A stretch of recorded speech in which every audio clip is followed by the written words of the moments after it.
Hi, good morning everyone. Hope you had a busy morning like I did. Today I'm going to present a paper, Understanding Stragglers in Large Model Training using a what-if analysis.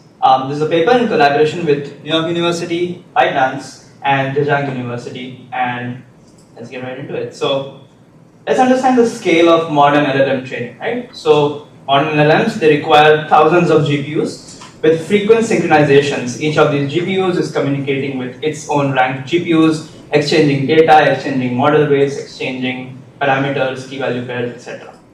And if we look at how the workloads have increased from going through years from 2020 to 2022, this is a logarithmic graph. We see that in just about 1.5 years, Llama went from 65 billion parameters to 405 billion parameters. And this trend is just going up. We are training bigger and larger LLMs every single day, and so this requires a huge amount of compute, thousands and thousands of more GPUs, evident in price increase. And lastly, the modern way of training these LLMs is in a distributed manner. It spans thousands of clusters, thousands of servers, sometimes even geographically distributed, and there are modern frameworks embedded inside PyTorch or Ray that help enable all of this training. So what's the problem here? We have done distributed computing before. We've learned MapReduce in class. We know what stragglers are and how to solve them. How are stragglers in something like MapReduce different from stragglers in modern LLM training? Well, let's look at the workload, right? The MapReduce workload is loosely coupled. Each individual worker has its own tasks. It does not depend on the values of another worker. These tasks are independent, and you can use backup workers if one of the workers is straggling. Let's contrast this with LLM training. LLM training is not loosely coupled, it is tightly coupled, which means that every single process, which you can think of as a GPU, depends on the output of another process, and the output of the next stage depends on the output of the previous stage. So these are not independent tasks, they are tightly coupled. And you can't use backup workers without sacrificing either performance or accuracy. Let's identify and define what a straggler is. What would an ideal execution scenario of a single step look like? You would have every single worker completing its computation and communication at the same time and getting onto the global sync stage all at once. However, as you can see in this example, you have one or maybe even multiple processes straggling and taking more time as compared to the other processes. What are these other processes doing in the meanwhile? They're just waiting. They're not computing anything. They can't move on to the next stage because they are dependent on the outputs of the other processes. So we can define stragglers as any worker that lags behind for any reason. This can be compute problems, underlying hardware problems, it can be synchronization problems, or many more that we will see as we go on. So what is the point? What is the research that we are trying to do? A. How often do stragglers affect real-world jobs? Is this even an important problem to solve? B. Do they show any type of pattern, either in temporal or spatial patterns? And C. What are the root causes? What is causing these stragglers to come up suddenly? And what is their relative severity? Let's look at the first one. How often do stragglers affect real-world jobs? The authors suggest a what-if analysis. And it's as simple as asking, what if there were no stragglers? Now, in order to understand that, we need to understand the underlying workload. So let's look at hybrid parallelism. Modern LLMs use three types of parallelism, both in data parallel ranks, pipeline parallel ranks, and tensor parallel ranks. Let's look at each one of them, starting with data parallelism. You partition the overall training data across multiple workers. Let's look at the x-axis here. Let's say we have an entire batch of data. We distribute those into partitions and send them to each individual rank. Now, we have three ranks here, we could have many more. We call this as the data parallel rank. Each rank is only going to work on its part of the data distribution. We can also call this as partitioning or batching. Next, we have pipeline partitioning. So, this partition models across multiple workers. So, you can see that in this stage of the pipeline rank, all of these workers only compute layer 0 and layer 1 of the transformer. And then once they have their outputs, they will pass it on to the next stage in the pipeline rank, which will compute model layers 2 and 3. And then for backward propagation, the layers in each pipeline rank will compute their values and pass them backwards to the previous ranks in the pipeline. This also helps prevent bubbles in the pipeline, such that if there is a particular stage in the pipeline that gets stuck, you can localize the errors and you can solve them and move on. And lastly, we have tensor parallelism. This is individual GPUs. So each server in the ByteDance cluster has 8 GPUs. You can partition the entire task of the model itself across these 8 GPUs and the internal works on those GPUs. So you can partition the weights, you can partition the key value pairs, you can partition the tokens across the workers. Now, all 3 of these types of parallelism are affected by stragglers. In a quick example, a slow tensor parallel worker will slow down its individual PP rank, and its individual PP rank will then slow down the entire PP rank. So, what do we need in order to conduct this what if analysis? We need the trace, the underlying production cluster trace for these LLM training jobs. Then, with these traces, we will simulate an alternative job timeline with either no or less amount of stragglers. Now, while less amount of stragglers, we can pinpoint specific root causes and only solve those specific root causes in order to see its localized error rates. And then we compare these simulated job timelines with the actual timelines, and we can come up with appropriate metrics in order to compare data across different parts. Let's look at the first. How do we collect traces at scale?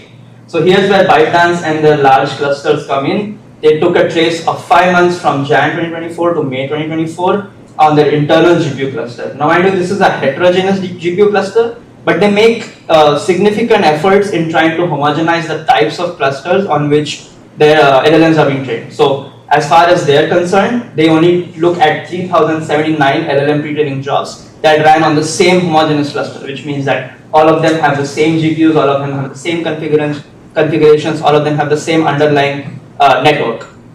These job sizes run across anywhere from 128 GPUs to more than 5,000 GPUs, and they follow hybrid parallelism. Now, from each job trace, now a job in the LLM, it consists of the underlying computation and the communication and the forward, backward pattern tracing and going back to the CPU from the GPU. We do not look at all of this, we only look at about 10% of the steps. So these include the underlying all reduced steps, forward propagation, backward propagation, communication across parallel ranks and across data ranks. Now this is traced by their own in-house tool, ND Timeline, and not by something like CUDA Insight Systems or Insight Compute.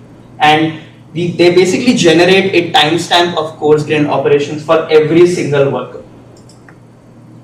Now let's take a look at what this means. This is one of the traces generated, let's say in a 2-stage pipeline parallel. You have 2 PP ranks, which means that this stage is computing, let's say, layers 1 and 2, and it passes on the data to PP rank 1, which will compute, let's say, layers 3 and 4. And then for backward propagation, PP rank 1 will send it back to PP rank 0. What does it look like, the computation here? So we start with the forward propagation of, let's say, the first few model weights, and then it sends these values in a forward send, which is received in a forward receive by PP rank 2. It then computes its forward propagation and sends it ahead to, let's say, PP rank 2.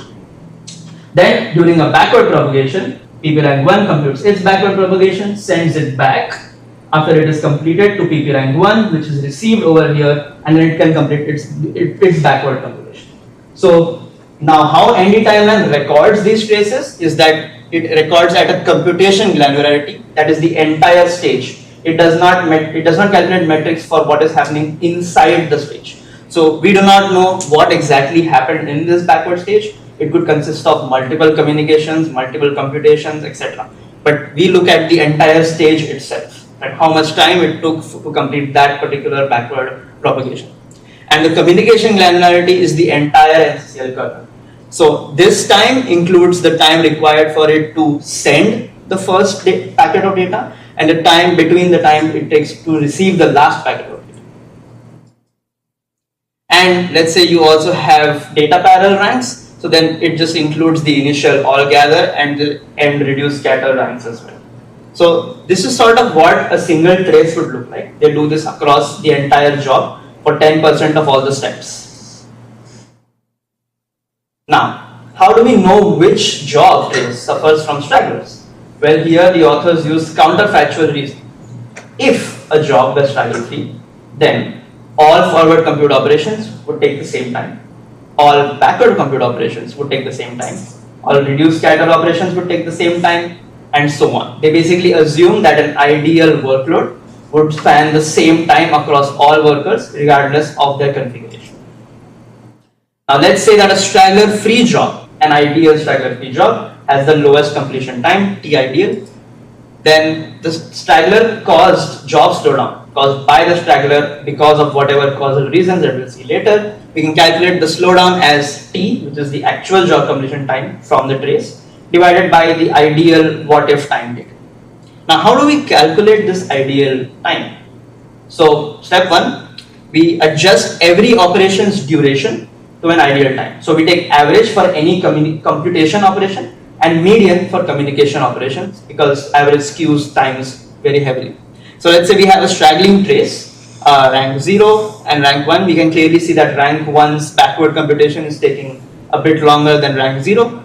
So for forward propagation, we have 1 and 2 seconds, so the average would be around 1.5. And for backward, we have 2 to 4. The median of that would be around 3. So what do we do next? In step 1, we adjust. So we can see that the forward propagation for rank 0 increased by 0.5 seconds because the average is 0.5.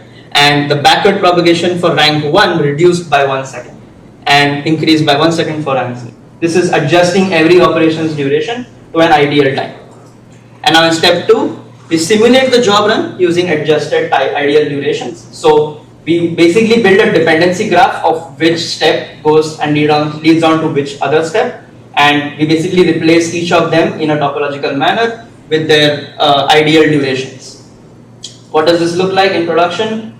So first, we give the simulator an input of the idealized operations and the trace operation dependency model. You can think of this as a topological sorting of all the events in the individual streams. Next, we simulate the execution of the job. So let's say an operation is launched as soon as all the dependent operations finish. So in order for this compute stream to execute, it needs to finish everything previously in its stream, as well as finish the sync parameters as well as the initial RF. And so once that is done, we can simulate the execution of that particular step. We first mark it as finished and we calculate its end time as its start time plus the observation. Mind you, we aren't actually executing anything here. We are not running a job. We are just calculating the ideal trace. So we have the original trace. We just look at the times. We add our ideal durations to it and we build an ideal trace. There's no actual computation going on here. We are just in a what if scenario. What would be the times if, let's say, there were no stragglers? And so we do this for all the jobs. We collect all the metrics and now we can move on to analyzing. Right, so let's get back to our core research questions, right? How often do these stragglers affect real world jobs? Do they have any patterns? And are there any root causes? And how severe are they? So for the first question, overall straggler prevalence. So this is a cumulative distribution function for slowdowns across all of their jobs. The way you would see it as, let's say you take a particular threshold of 10%. You want to see what amount of jobs have a 10% slowdown as compared to their actual computation times. So the 0.575 basically means that about a sum of all jobs with less than 10% slowdown, about 57.5% of the jobs would be in that particular group, whereas 43.5% would have a slowdown greater than 10%. So for 42.5% of jobs, you have a greater than 10% of slowdown, which is huge. I mean, most of your jobs basically straggle and you have a 10% slowdown at a base minimum for most of your jobs. The average slowdown is 1.15 or 15%, and at the tail, which is at the extreme heights, you have jobs that straggle 100%, basically taking twice as much time in order to execute. Now let's look at what is the resource wastage. What are we exactly losing out on here? So more than 10% of the jobs waste at least 21.3% of the GPU hours allocated to it, and about 1% of the jobs waste 45% of allocated GPUs. And on average, 10% of the allocated GPU hours are wasted in the cluster. So if you had to calculate an ideal cluster efficiency, you would be less than 90%. And on contrast, modern cloud applications, we operate in like 5 nines or 4 nines. Lastly, let's look at individual steps, right? For each of these steps in the trace, what is the straggling happening across these steps? Is there any pattern that we can find here? So the median step has a slowdown of 1, which is basically no slowdown. It is as good as the ideal step. And even at the 90th percentile, which would be right around here, you only have a 6% slowdown, right? So this tells us something. It tells us that the stragglers aren't caused by like temporary environmental factors, but more about persistent problems. It's not like some small error or small memory that showed up, vanished, and that's what caused the entire thing to straggle. They are more persistent problems, more so like hardware or something specific about the execution flow, or maybe some hyperparameter that is sort of skewing the entire result. And this also tells us to ask questions about what are the major causes. So what we do is we sample jobs with high slowdowns. So any job with more than, let's say, 100% or 200% slowdown, and then we manually expect and run further analysis on those jobs, and we get the following results. So let's say we take all jobs with a slowdown greater than 3, so about 200% of a slowdown, and then we sort of look at those jobs and we figure out, okay, how many workers are responsible for the slowdown? And it turns out that authors found 3% of the workers are responsible for about 98% of the slowdown.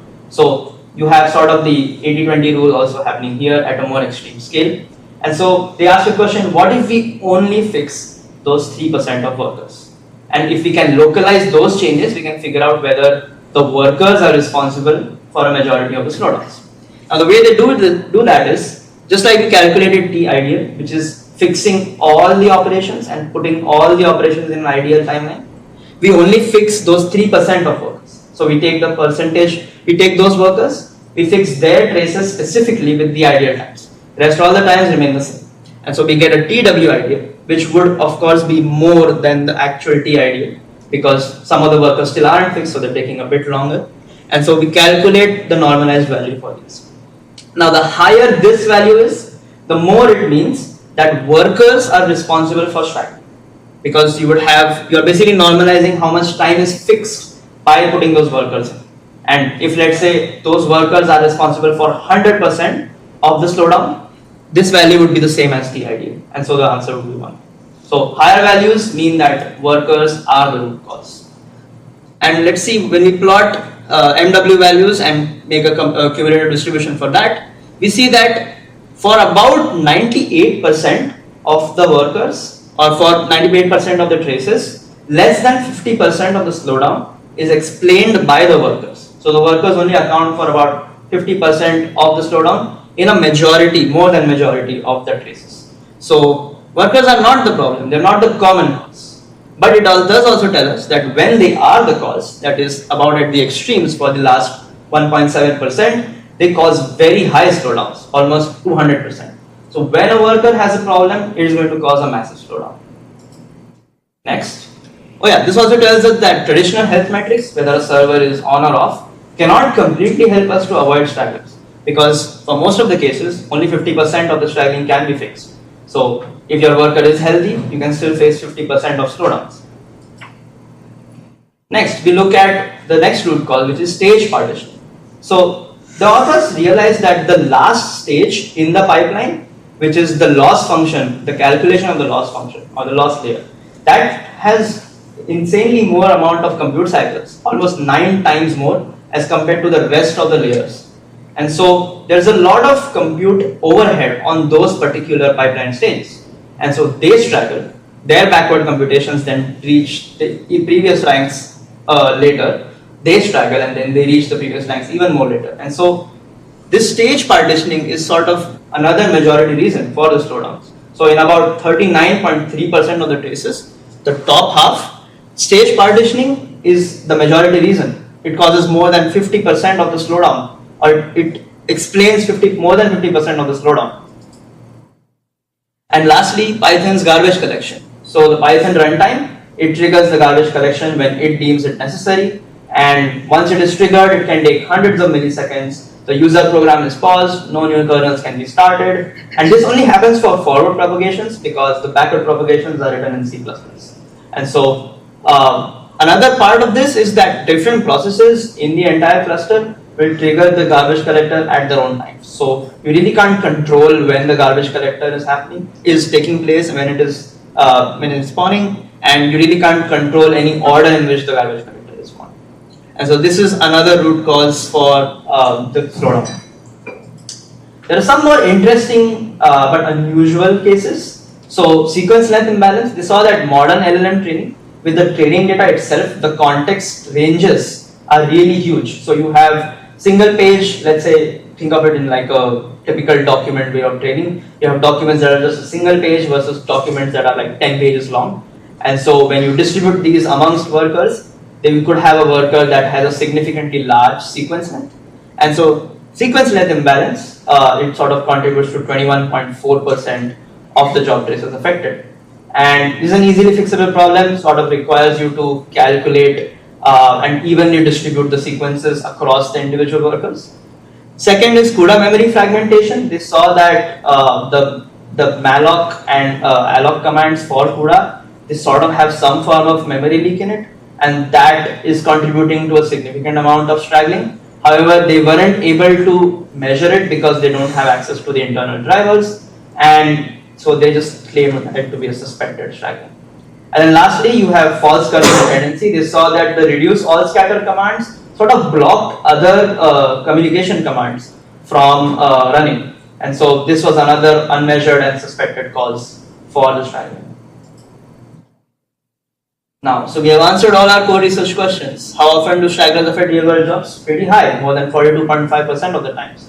Do they have any patterns? So they don't show temporal patterns in time, but they do show spatial patterns. That is, if a worker is straggling, it's more likely that surrounding workers might also struggle. And what are the root causes and their relative severity? We know that Python garbage collection, individual worker problems, and sequence length, etc. are possible root causes along with their severity.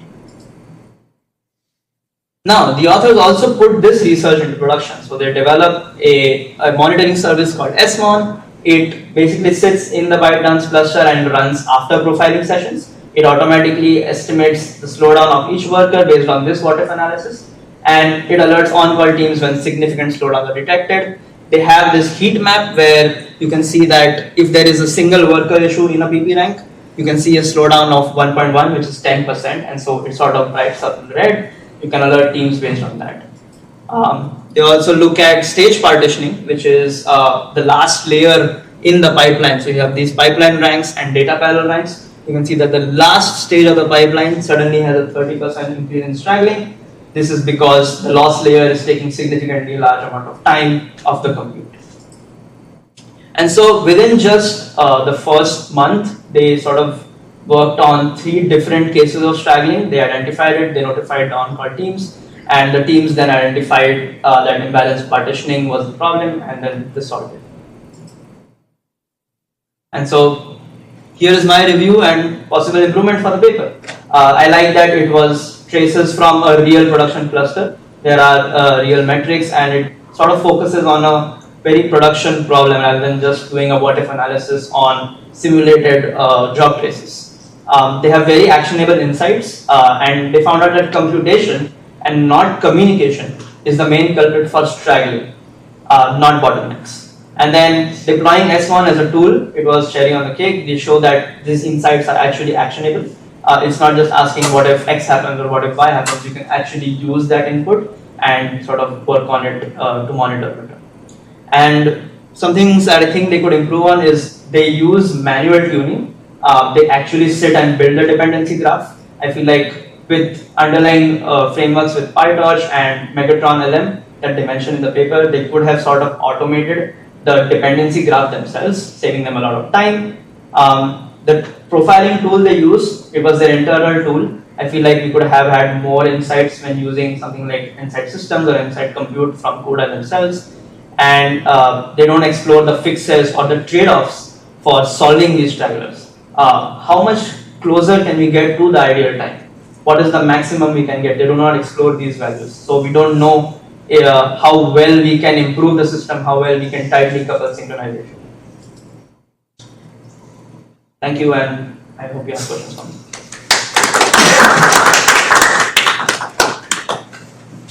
Questions? So when you talk about the 3% that is straggling, so if there are other workers workers which are straggling but not coming to that 3%, do you assume that it will complete the computation? Yeah, they definitely complete the computation. We just don't fix that because in their own profiling step, they saw that 98% of straggling is caused by just 3% of the workers. And so they wanted to localize and see what is it just because of the workers that we are seeing straggling, or is it because of other reasons as well? And so they fix only the workers. So from the entire trace, they do not fix anything else. They do not fix communication times. They only fix workers and their related problems. And so they only fix the ideal times for those 3% of workers. And you see that there is still straggling happening. There's about 50% of explained straggling is just by fixing the workers. 1 second. Yeah. So this is the percentage of slowdown explained. So you see that 50% of this slowdown, of the actual total slowdown. So let's say a worker, the actual trace lags behind by 1 second. 0.5 seconds is taken up by the workers. That is in 98% of cases. So in 98% of cases, fixing your workers does not solve the slowdown completely. It only solves 50%. That was their insight. That's why they only fixed the workers to localize the fault and then see if that, okay, maybe workers aren't a majority of the problem. There's other factors causing slowdowns. And does splitting of the data set to each workers change the strategy? Like yes. So yeah. So in the second part with sequences, I think it was here. Yeah, sequence length imbalance. So basically, if you have particular data that is large and you give all of that to one DP rank and other DP ranks don't have enough data to work on, that also causes straggling. So it's, but that's at a server level anyways. I think even in traditional parallelism, even something like MapReduce, if I give one worker a lot of data and the others less, that worker is going to struggle. Yeah. What exactly is the false kernel dependency? I understand the first two, but what exactly is that? So in false kernel dependency, they basically in their internal profiling, they saw that the all reduced step of MPI sort of blocks other MPI kernels from running, because it says that okay, these other libraries are a dependency for this kernel to run, and so it blocks all of the other kernels from running. But that dependency is not really required. It's not a direct dependency, and they can run individually. Now this is out of their scope. It is not their library. It is not their linker, not their loader, nothing. So they say that okay, we know this is a problem, and we'll explore it in the future because it requires collaboration with external parties. But they do mention it. Can you go to the loss functions level? Yes. Yeah. So, like, is it? My question is around like, is it truly straggling if the compute cycles for loss function in general are on average higher than like other sort of steps? Yeah, true. So yes, it is straggling because in the what if analysis, we assume that all the ideal times are same regardless of what stage of the pipeline they're in or what rank of the pipeline they're in. Now they do explore a way in which they also distribute the loss function across stages. And so the problem with that is you need to actually have a model that supports different layers of the loss function. So if you have multiple layers of the loss function, you can split that across pipeline stages and basically reduce the workload. But for that, you need to have individual layers. You cannot break a layer into half and then sort of divide that. So they do categorize the loss layer as a reason for straggling, because you have every other worker waiting for the last layer to finish, and that comprises of straggling. At the start we defined stragglers as any worker stopping for any reason. And yeah, but when you explore that in production, like if you find this as the main root cause, then like you won't find a lot more information to like. Agreed. Yes. Maybe for that particular stage they can remember.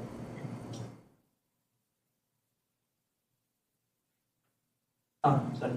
Yeah, so this is particularly for ByteDance clusters. Yep. So how generalizable are these? Is it if some other organizations or some other like hardware setups would be different for other organizations. How generalized is this result if someone has to apply it? Right. So the individual metrics and the analysis, they are very specific to ByteDance's workloads.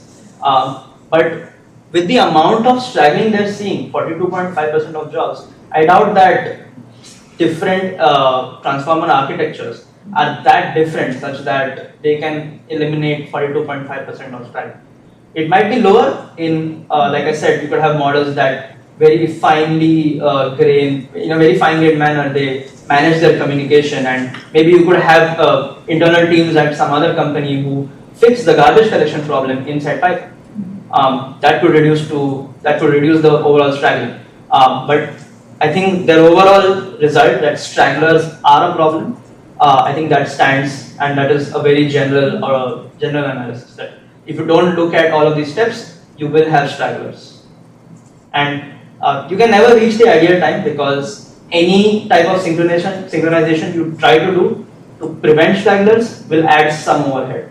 So it is definitely an ideal scenario. That's why you'll see none of the graphs ever reach 1 because it's just not possible. In no realistic scenario would a realistic production reach an ideal scenario. Initially, you mentioned like there is certain sampling that they did to do the analysis, right? Yep, They mentioned how the sampling is done because there is a lot of data and only 10% Yes. of them are like. Yes. So that sampling is on the steps. I think this should explain it.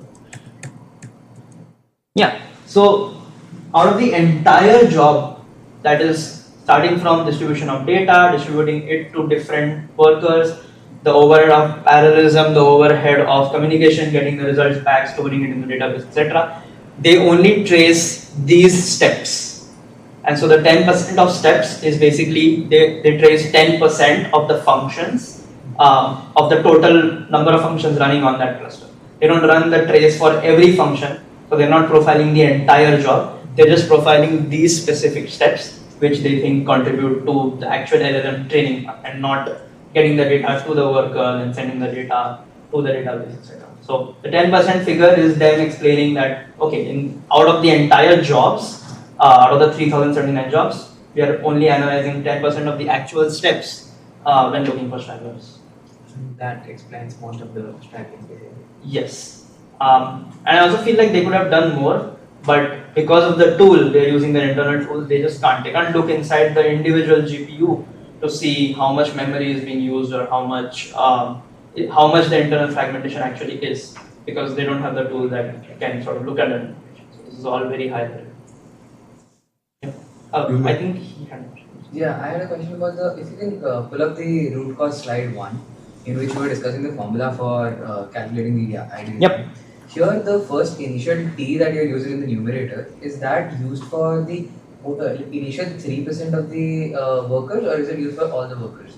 Like calculating T is the actual time of the job. actual time. T in every place, T is the actual time, or is the time of the entire job. T is the actual time of the job.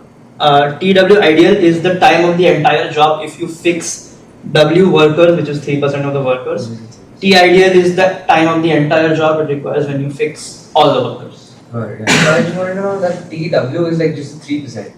Why are we not like taking up an entire 20% of the workers which are there?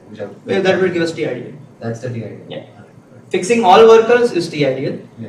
In order to just localize root causes caused by workers, this other let's see what the time is when we fix 98% of straggling that we see in these large jobs that we think is caused by 3% of the workers. Once you fix all the workers, any remaining straggling is caused by either insignificant workers or other problems. So this TW ideal is time straggling due to reasons other than workers. This is fixed of all straggling, and so when you calculate the ratio, this tells us what percentage of the slowdown was actually caused by workers. Because if this number is high, it means that solving the workers solved majority of the straggling, and so workers were the actual problem. But that was not the actual case in the. But they saw that about 50% of the straggling, you have 98.3% of cases where workers only account for 50% of the straggling. One more question. Yeah, so in the forward propagation step, you mentioned that they use Python only in the forward propagation step. I understand that it's more of an internal thing to ByteDance itself, but do they mention any reason why they use it specifically for forward propagation and why they make that trade-off of having that garbage collection in forward propagation and not having it I think in they the mention backward the one? reason to be PyTorch. They say that we use PyTorch functions, and I think internally PyTorch itself implements backward propagation as C++. Yeah. And that is why the garbage collector does not show up. All right, let's thank speaker again. Good discussion.